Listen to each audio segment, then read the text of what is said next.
नमस्कार। अब मैं आपको पाकिस्तान की मिस इन्फॉर्मेशन कैंपेन के बारे में अवगत कराऊंगी।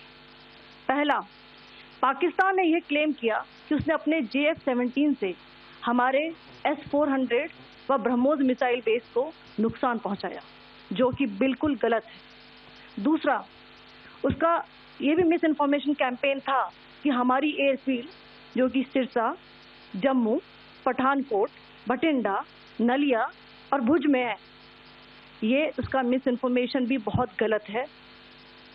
तीसरा, पाकिस्तान के मिस इन्फॉर्मेशन कैंपेन के मुताबिक हमारे एम्यूनिशन डंप्स जो चंडीगढ़ और बियास में है, उसका डैमेज हुआ, यह भी बिल्कुल गलत है। हमने आपको मॉर्निंग ब्रीफिंग में बताया था विद फैक्ट्स एंड फिगर के साथ कि ये सारी चीजें बिल्कुल सही सलामत हैं।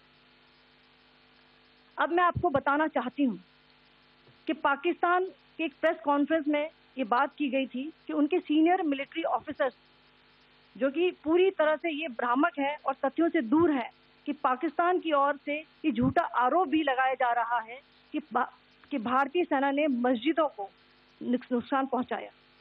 मैं इससे बिल्कुल स्पष्ट करना चाहती हूं कि India is a secular nation और हमारी सेना भारत के कॉन्स्टिट्यूशनल वैल्यूज की एक बहुत प्यारी झलक है। इंडियन आर्म फोर्सेस ने पाकिस्तान को बहुत भारी नुकसान पहुंचाया, उनके मिलिट्री इंफ्रास्ट्रक्चर्स को, चाहे वो लैंड एसेट्स हो या फिर उनके एयर एसेट्स। यही नहीं, इंडियन आर्म फोर्सेस ने पाकिस्तान की एयरफील्ड्स स्कर्दू, जकोबाबाद, सरगोदा और बुलारी को बहुत नुकसान पहुंचाया। इसके अलावा पाकिस्तान के air defence system, radar system, उनको भी एयर स्पेस में अनटेनेबल किया।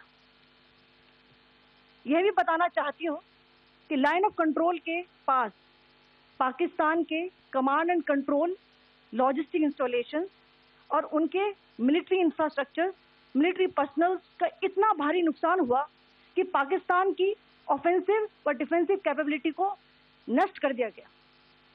अंत में मैं फिर से ये बात दोहराना चाहूंगी, इंडियन आर्म फोर्सेस पूरी तरह से तैयार है, सतर्क है और भारत की संप्रभुता और अखंडता की रक्षा के लिए पूरी तरह से कमिटेड है। धन्यवाद। जय हिंद।